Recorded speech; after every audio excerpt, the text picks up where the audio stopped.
And I'm thinking about buying a chest. Thinking about buying a chest, cool it down in my house and put my money in there. Bank not safe again. If you're at home or you have an account there, you don't feel safe and you can go and check it, I think it's the best time, because if somebody pull out your money that you work hard for and somebody send your money from abroad, you have an account here with JN and you go there and it's not there, then you're going to feel upset. I was at a funeral yesterday at Dalby, and when I came out, I got a text on my phone that money was missing from my account. I got the bank now, and they tell me say they take our information, say they go to town, up to 2 months to investigate. So when my youth forgot to school, you know, I forgot the machine go dry lunch money. How it go? We lose all our money, and we ain't have the money for send the picnic to school. The bank should have able to lend we our money without no interest. Exactly. So we can have it for use till them refund back our money. First of all, we have problems in the center of the banking machine already, where half the time we can't have access to money what we want, or do the bank you don't want. Now, me feel unsafe right now, because if I go bank my money on the short side, I will do it when I come back. Or even if I can't get the necessary help to get it back. May have to go probably start thinking about other options for money. I don't even really feel safe banking anymore, because I have a different account there and I just want to take everything from there now, because I don't know what's happening.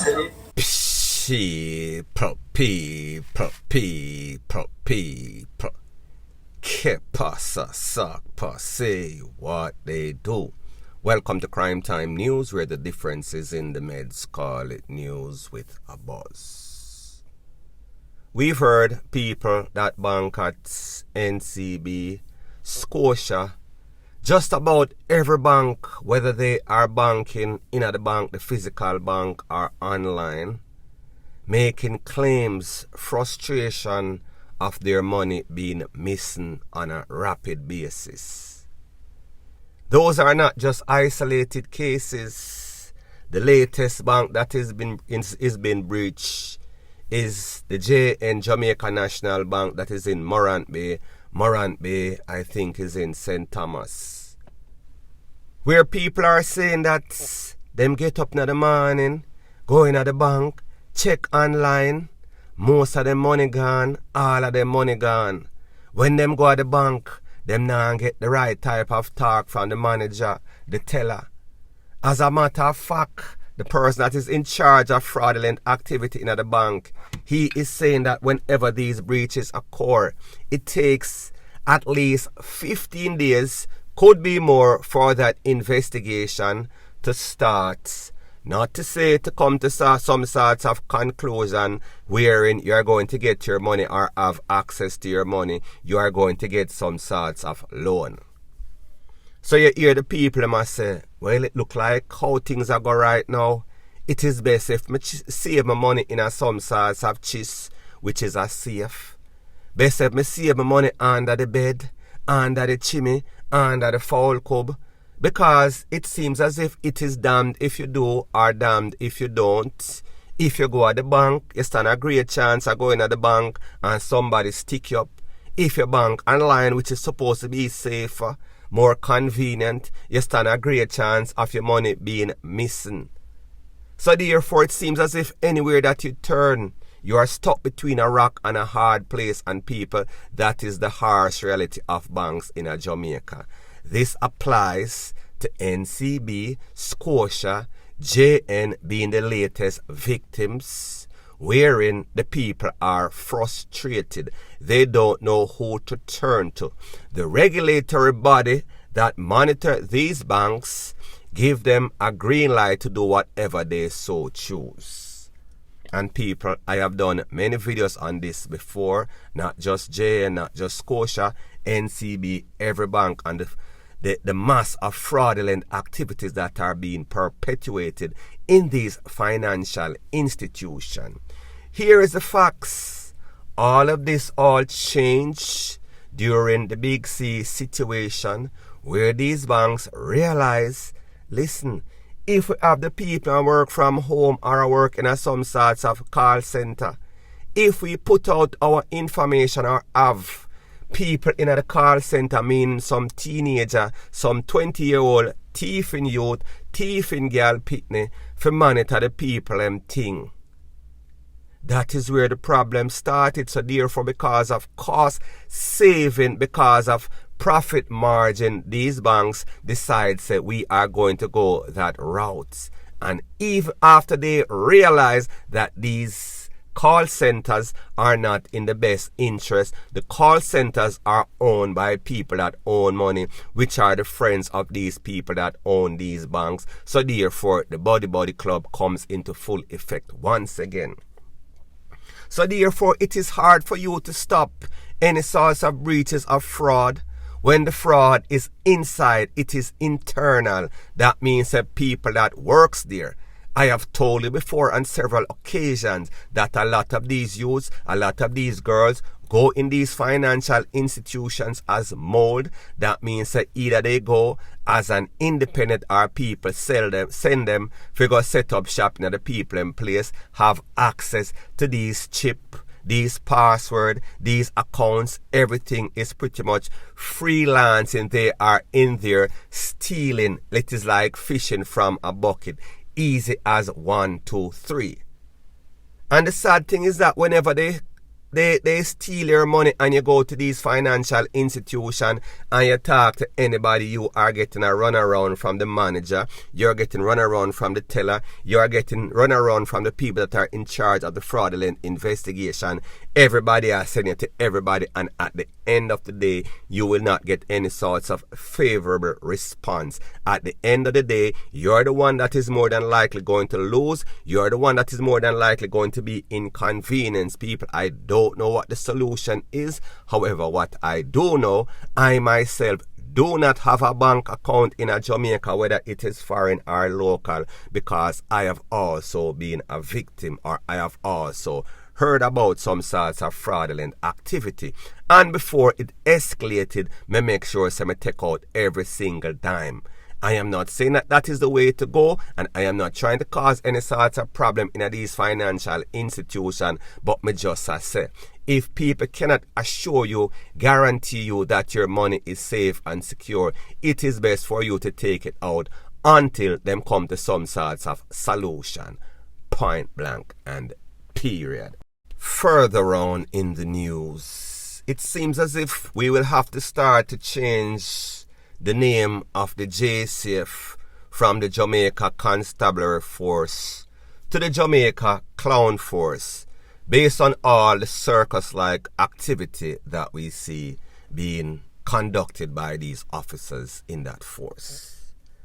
The latest event took place at about 3:25 yesterday afternoon at the intersection of Maxfield and Balmoral, where it is said that a traffic popo doing his regular duty pulls over a motorist for some sorts of infraction of the traffic code. While he was there conducting to his business, writing his ticket left or right, meaning left a thing or me I go write a ticket, people. I don't know the specific, it is exaggeration. It is said that a man that is about 6 feet tall, dark complexion, came up to him, ease off him tool out of him holster. Maybe he had it in his pocket or in his waist. Don't know the specifics of that. The man then used said tool and blaze up a couple of corn, 2 to be specific. Well, he got hit twice. One at the leg, one at the arm. The man then ran away. Don't know if he ran away with the tool or him throw back the tool and say, hold this man, you know, say you're a clown. He then escaped into the Richmond Park area. He is gone. Based on the PowerPoint description of the man that did it, he is 6 foot tall, slim and dark. But hold on a minute. That would be the same description as me. That would be the same description of most Jamaican men. So people, me don't know if that can kind of use for any sort of thing in a court or help to find this person. It is pretty much a description of the majority of Jamaican males. Now people, when you think about stuff like this, we have to ask the question, what is the circumstance that led to this officer being so nonchalant about his life, nonchalant about his tool, that he's out on duty in a very busy thoroughfare by himself. When I first heard the report, it is said that they took away the toll from one and then can up the next one. That would be more clownism. So I take it that that report is not real, it kind of fraudulent. Now people, I don't want to cast any sorts of judgments on these officer or that officer and say that they are absent-minded, they are preoccupied, they are not properly or professional in the way that they conduct their job. The good thing is that this officer is alive. The good thing is that they can use his experience to share with other officers so those other officers don't make the same mistake. A lot of times these officers, me no know if what them say, poor get the most bun, or them a get the most bun. So therefore it seems as if there's some sorts of distraction in their life.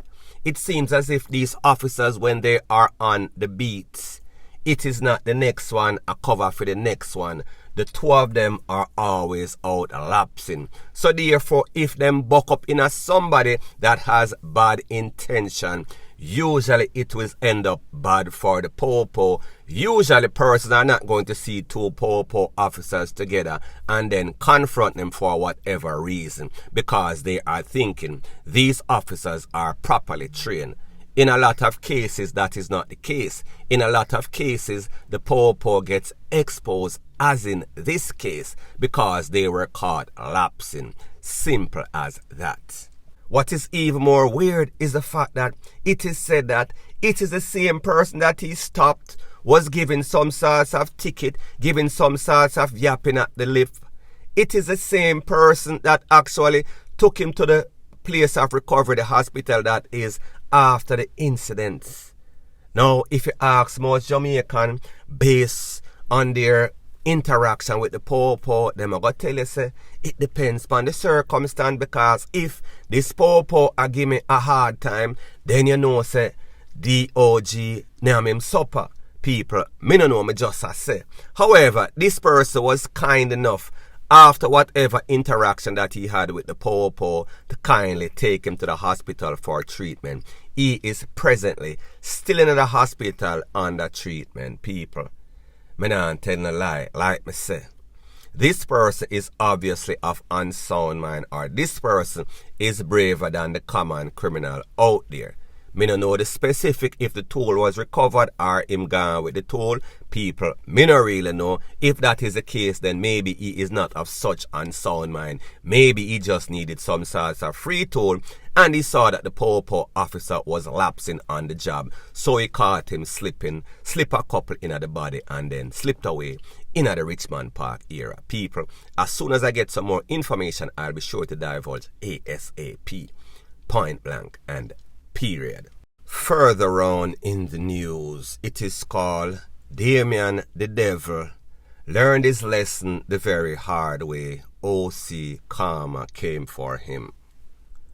The popo said that they went on an operation in a place called Top Hill that is in St. Anne. They were confronted by two men. One of the men that confronted them, Damian Higgins, he was the target of the operation. It is said that they came under FIRE from Damian and his friend. And you know the script, repeat after me. Popo wheel pop off, blaze up some can after the smoke clear. Mr. Damian was flat out on him back like a roach. It is said that the popo recovered 2 9mm copper magazine with copper rounds of ammunition. That means Indicom needs not apply, they need not even show up. Once the popo tell you say them find tool, once the popo tell you say is a SHOOT out, it is close case, more than likely close casket for those criminal elements. Here is the history of Mr. Powell, and I am speaking about recent history as in 2024. Mr. Powell's name was called up in at least 2 MURDERS, not a double, separate incident in a couple short days in the year. So therefore, you can see what his background might have been like 2023 and even later on in the years. We know some more than likely he has a couple of heads on his shoulder, and I am not speaking about the shampoo. I am speaking about his DEATH trail. The Popo, who is Mr. Powell SSP for the era, has some very serious advice to other persons out there that have aspirations of being criminals or gunmen. They want you to know, or he wants you to know, that because of their superior training in marksmanship, in pointing, in aiming, in picking off the wings off a fly whenever there's any sorts of SHOOT, because of their SWAT mentality, it is best if you do not challenge the Popo because of their SHOOTING ability that is superior to yours, which is the case in most cases 99% of the time. Whenever you challenge the Popo, you will end up on the SHITTY end of the stick. In other words, you are going to be sent up SHITS creek without any sorts of paddle. Pretty much you are go OCDEADING. So that is the case as it pertains to Mr. Higgins, Mr. Damian, that is Damian the Devil, went to go visit his father down a hell, point blank and period. So anyways, people, thanks once again for checking out my video. If you appreciate videos like these, please show your appreciation by liking, commenting, sharing and subscribing to my channel. That is how YouTube promotes videos like these to like-minded, sensible persons like yourself. And last but not least, please subscribe to my next channel. It is called Jamaica Dancehall Source. I'll be pinning the link to that channel in the description of this video. Bless up.